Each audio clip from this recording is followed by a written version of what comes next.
Well, this week on the AccuWeather Podcast, we're getting patriotic. Guys, we are talking about the midterm elections, well, just kind of elections in general, and weather and how that affects those. Yeah. And I'm going to put you guys on the spot because are you guys regular voters? Absolutely. Yes. All right. Yeah. Look at you guys voting. Yeah, I didn't know. Well, I thought Certainly as I've gotten older.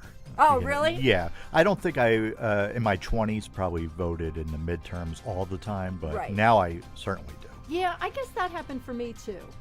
The older I got, the more consistently I voted. How about you, Andy? Yeah, same. Yeah. That and I also like stickers. Do you get stickers at your polling place? Yeah, I do. Isn't it? Really? Doesn't everybody get Apparently, stickers? you're the only one that gets a sticker. Really? No, but I have never gotten a sticker. I think you're right, Andy, because whenever I go on Facebook, I always see people with the I voted stickers, but I have never gotten any Well, in who's my... getting where are you getting? Now, there's my mission this time. Yeah. I'm going to get out there and get a sticker. Where is my sticker? So anyway, this week we are talking politics, and we're talking to Mike Binder. He's a faculty director at the Public Opinion Research Lab at the University of North Florida.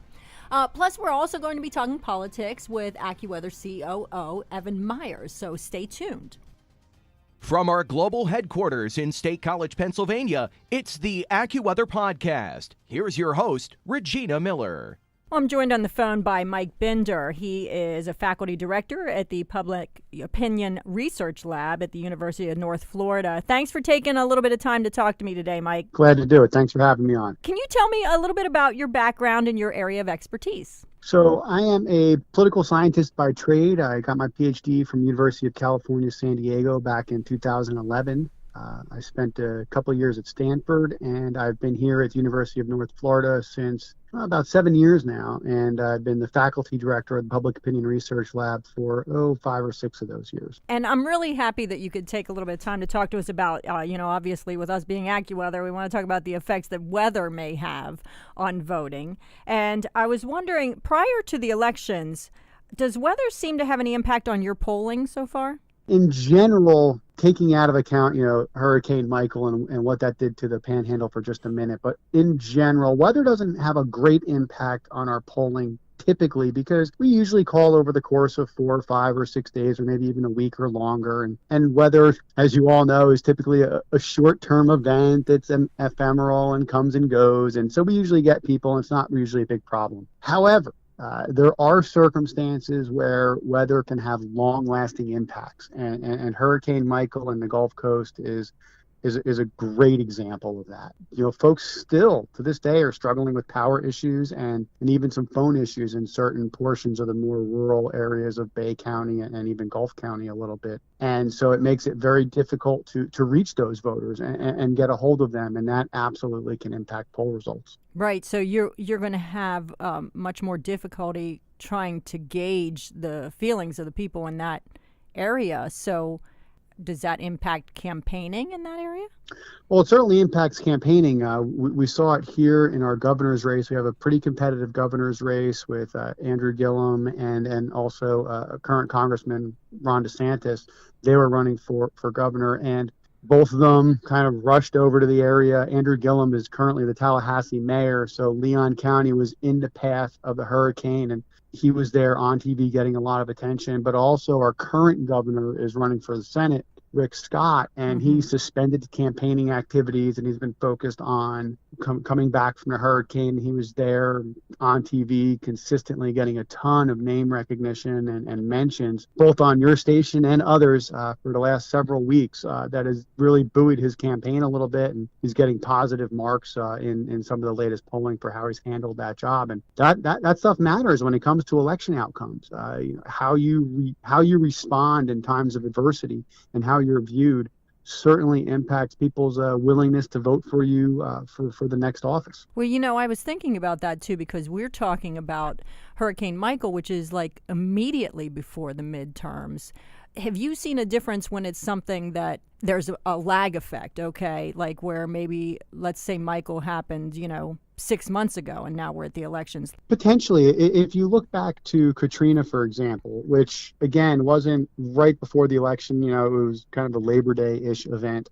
Those are types of things that had long-lasting impacts on the presidency and what that led to in the midterms in 2006. That was, that was '05. That was well before the election. Mm-hmm. So there are absolutely examples where dramatic weather events happen, and then down the road they have impacts on policy and perceptions and a great deal of things. I grew up in Jersey. I have a family home at the Jersey Shore, so we were directly impacted by Sandy, which was, again, a Halloween type event leading up to that race as well. On those ones, like when it's in the immediate past, does that seem to favor then more incumbents? Well, I think it certainly can, assuming the incumbent does well and handles himself well. If you think back to 2012, you had Barack Obama coming to New Jersey and embracing the Republican governor at the time, Chris Christie. That came back and haunted Chris Christie in 2016 in the primary, when they were showing Chris Christie hugging Obama, who in the Republican primary was not a popular character. That was a circumstance where, resulting from weather, certainly impacted Chris Christie's political chances going forward in a negative manner down the road, although initially in 2012, it certainly Barack Obama was seen positively in those regards. Just talking about elections in general, I had read some research from the University of North Carolina that suggests that good weather favors risky candidates or challengers, and that bad weather can favor incumbents. Can you speak to me about that idea? So some of it is about the swing voter, the voter who is not the type of voter that always goes, right? There's the super voter, and then there's the people in your friend group that never vote. And somewhere in between that is a group of people that, depending upon the circumstances, may or may not be inclined to show up and vote. And those folks, the argument goes that they are more likely to be up for grabs, and they might be more inclined to vote for a challenger. So if the weather's better and it's easier to vote, those folks might be more inclined to show up. Conversely, if the weather's bad and it drives down turnout, you're more likely to get the super voters. And typically, if the incumbent is there, they won an election previously, so they are familiar with and have been exposed to this group of voters, so they're probably more inclined to vote for them. In that regard, is it a little bit less about, well, weather's related, but it's about commitment to. Yeah, and weather is one of those things that makes it either easier or harder. Bad weather certainly puts up barriers and disincentivizes people from going places. Right, and I can see how that happens. I've had occasions where if I'm not real committed to any of the candidates, like even I personally have had situations where it's like pouring outside, and you're like, you've got to drag yourself out of the house. You're like, oh, I should head down there, but the weather definitely, can affect. I could imagine there'd be a lot of people that would just be like, I'm just not going to go. It's the same thing with sporting events or any type of activity where you're going somewhere. If the weather's bad, there's going to be people there, but there won't be as many people if the weather was nice. What about the old adage that Republicans should pray for rain? Like, where did that come from, and what can you tell me about that? Well, so typically, and again, we're speaking in generalities here, right? Yeah. The Democrats tend to have a greater proportion of those voters, typically due to demographic features, that are less likely to vote all the time. Folks that tend to be higher educated, higher income, are on average more invested and are more active in the political system. Those with lower incomes, lower education levels, tend to be less invested in the political system. Folks that rent as opposed to owning homes are less likely to vote.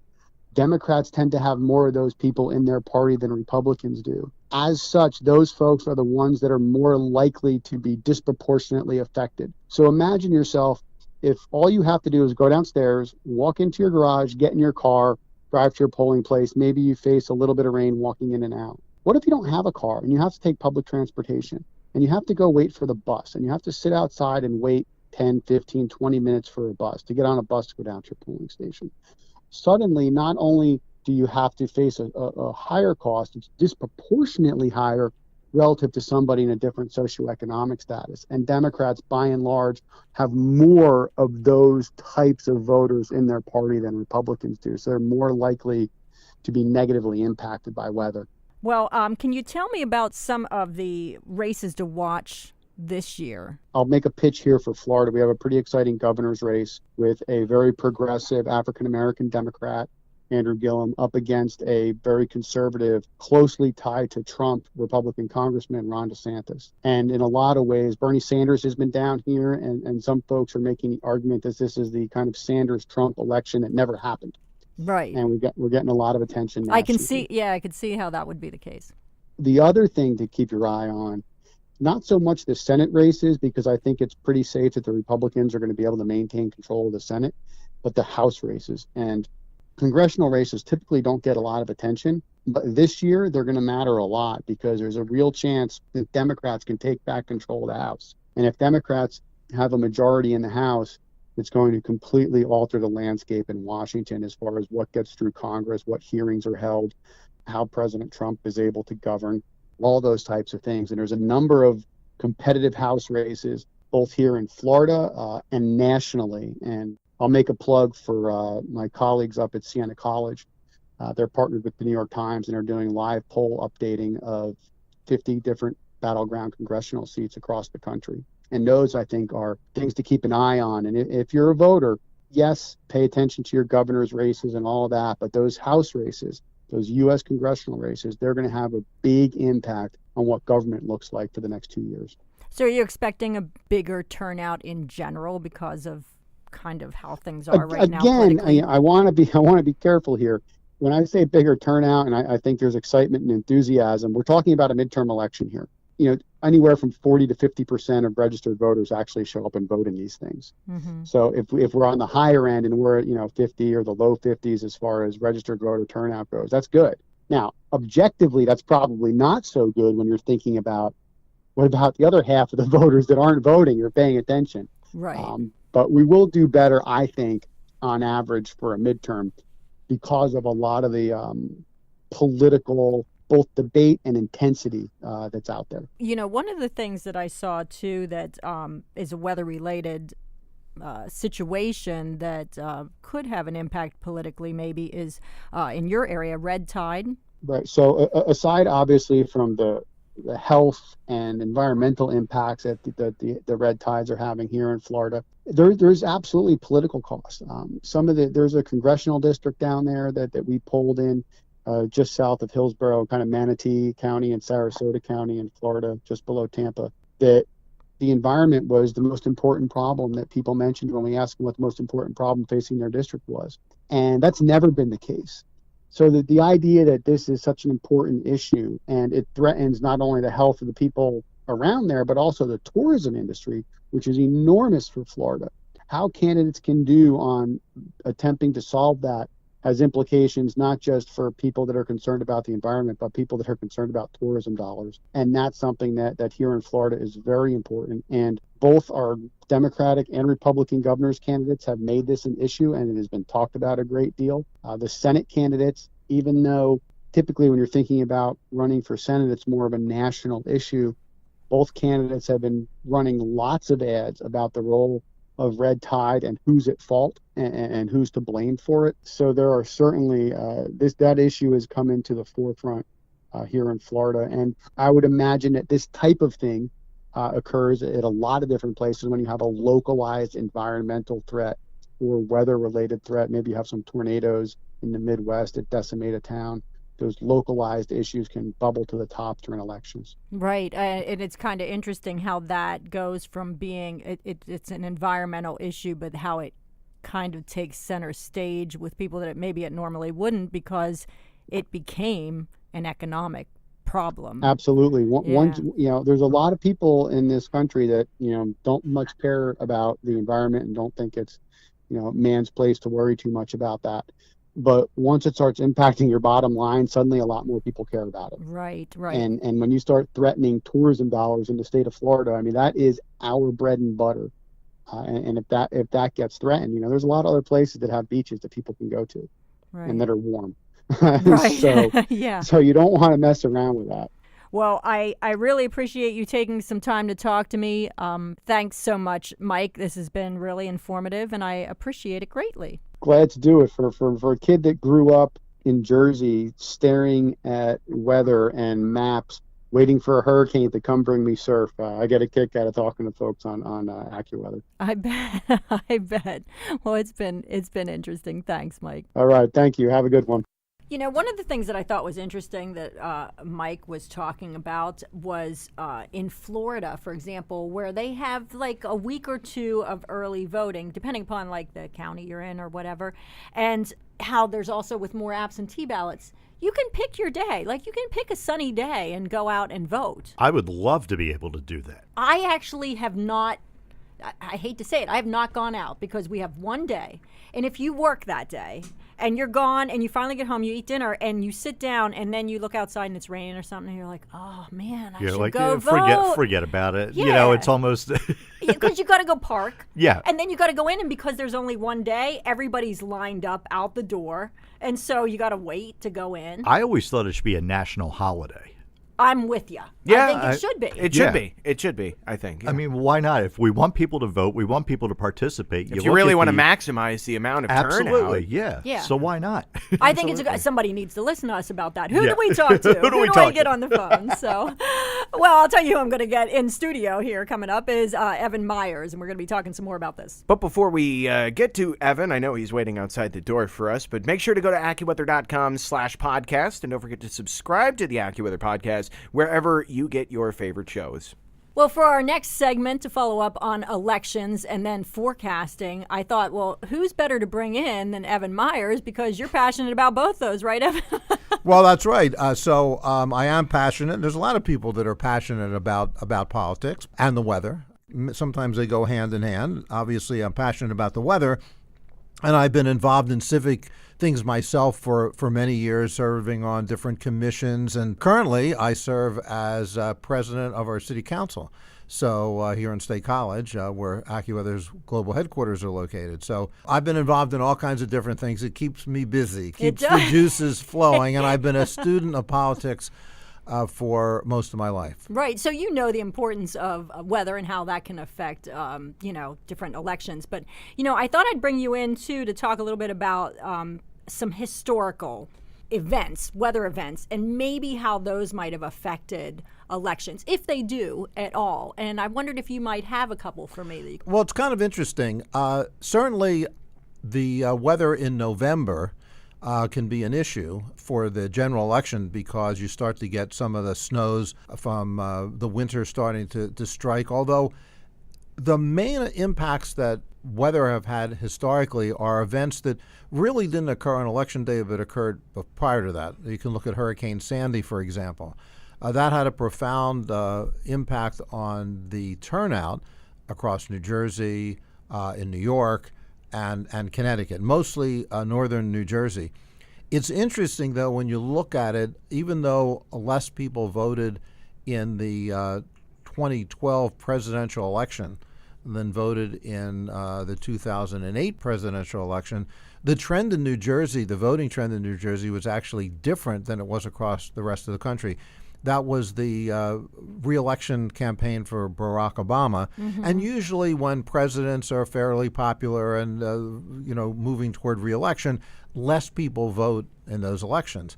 It's just almost kind of like a foregone conclusion who's going to win, so less people vote for the president who's running for re-election and less people vote for their opponent. And in fact, that's what happened in the 2012 election. And in New Jersey, somewhat less people voted, but not as many less as you might think. And also generally what happens oftentimes is that the difference between the two candidates isn't as great, except in New Jersey. There was actually a greater difference. Obama received a much higher percentage victory in New Jersey, and the reason for that probably was the perception that he was very helpful in the recovery and also the immediate response. And of course, Chris Christie was the Republican governor of New Jersey and publicly stated that, in fact, the Obama administration and the president himself were very helpful in New Jersey. So that was a weather impact at that time. Katrina had an impact in that there were a lot of polling places that people were displaced. In fact, in Louisiana, there were several 100,000 folks from Louisiana still in the Houston area. But the state of Louisiana actually went through a different type of approach and allowed all those folks to vote in Texas for as long as they showed proof that they were native and where they lived in Louisiana. Oh, so wow. that's kind of interesting. The old adage of the presidential campaign starts in the snows of New Hampshire because New Hampshire still is the first primary of the season, even though the caucuses in Iowa occur before the New Hampshire primary, but that's not really a primary. Right. I mean, it is, but it isn't. So that was the old adage, from the snows of New Hampshire right through the warmth of spring and early summer were the primary season, and then at the end of the year we got the election in November. One of the reasons that first Tuesday after the first Monday was chosen is because that enabled farmers to take their produce to market and then allow them to vote on that Tuesday. That was not a day was not really a day that folks really were traveling back and forth. And oftentimes, in order to go vote, you had to spend almost your whole day traveling somewhere because when the Constitution went into effect in 1789, the 97% of all Americans lived in rural areas. So it took a while. You didn't walk a block or two to your polling place. You had to get on your horse or your buggy and go somewhere, and it took a while. So that's one of the reasons that happened. And then it would take a long time to tally those votes. You remember, until Franklin Roosevelt's second inauguration, the president wasn't inaugurated until March. Okay. And so there was moved to January after that. But the reason it took so long is because it oftentimes took a month or two to count all the votes and get everything together. Yeah, so you didn't even know who the president. You didn't even know who the president was for a while at the beginning. So those are all kinds of interesting timing things. Of course, now with the way that absentee ballots are or early voting, maybe weather won't be the same kind of factor going forward in the future as it has been if, in fact, that trend toward early voting continues. Well, actually, that was one of the things that I talked with Mike Binder about, our pollster, and he was saying about like the early voting in Florida, and so that you can go when the weather is nice, maybe, and do your voting. And so do you think that there's a disadvantage for those places that don't do that because weather Yes. really has more of an impact? So I think there is a disadvantage. So there's kind of a couple different things. One is that I've heard people talk about that age is a factor in who votes. That the weather, the more adverse the weather is, the less older people vote. That may be true of the extreme elderly, but it's not really true from a standpoint when you look at it demographically. Weather impacts not by age, but by commitment. The more committed you are to vote, the more likely you are going to vote no matter what the weather is. And it's interesting because generally older people, and people 50 plus, but even 65 That plus. would be me. Or more, well, I'm in that category too, are more committed to vote generally, not always, but generally, than younger people. So the worse the weather is, it's actually the greater percentage of people who are older, plus 50, plus 55, plus 60 that vote than people that are 18 to 30, just because of that commitment. So that's interesting. Would it be a disadvantage to some states that don't have early voting for people voting? I think so. The whole history of the United States politically is that of expanding voting rights.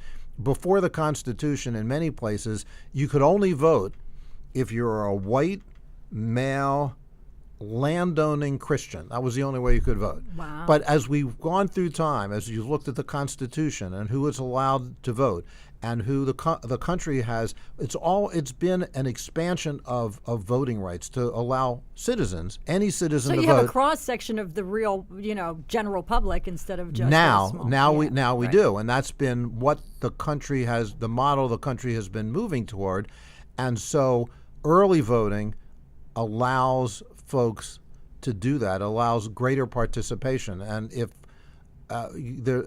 we're nothing that we talk about the great democracy we are, A democracy, encourages participation from everyone, doesn't limit folks, and participates every participant as a citizen, obviously. But we want to expand that, not go the other way. So early voting does have an advantage to allow more people to vote, and it does absolutely mitigate the impact of weather. And the weather may have a factor in this coming election. That was going to be my next question, is I wanted to talk about the weather and this upcoming election. Well, it looks like a slow-moving weather system is going to affect the eastern part of the country from Maine all the way down into Florida on Election Day. It looks like it's actually moving a little bit slower than it did yesterday. So we obviously know that the Senate may be in balance. There's a lot of gubernatorial races. So which races might this impact? So in Indiana, that's going to be a close Senate race, and there probably will be some showers, but not anything heavy, and no snow. So that may dampen, excuse my pun, the turnout there. It's interesting in Tennessee, which is also another close senatorial race. It looks like the eastern, and central part of Tennessee may have a significant amount of rain, but not the western part of Tennessee.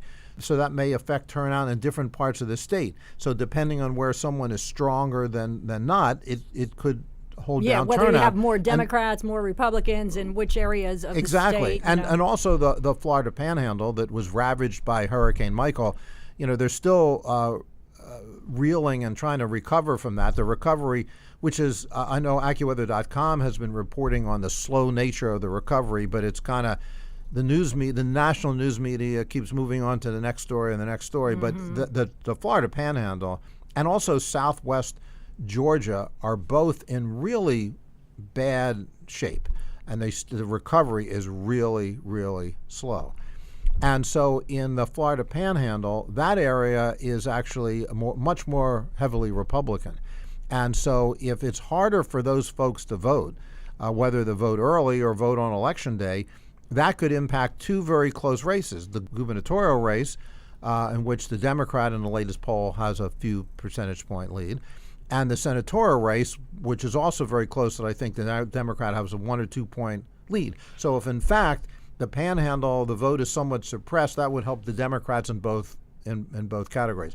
In southwestern Georgia, which is also recovering from Michael, not quite as badly as the Panhandle, that's more of a that's also rural, but it's much more of a Democratic stronghold. And in Georgia, there's an extremely close gubernatorial race, and I think that's been a dead heat for a month or so. So if that suppresses Democratic turnout, the weather does, that could impact that race. Now, there's all other types of things that hold down turnout that have nothing to do with the weather. Right. We want to talk. We want to editorialize on those here. I personally think that as many folks as can possibly vote should vote.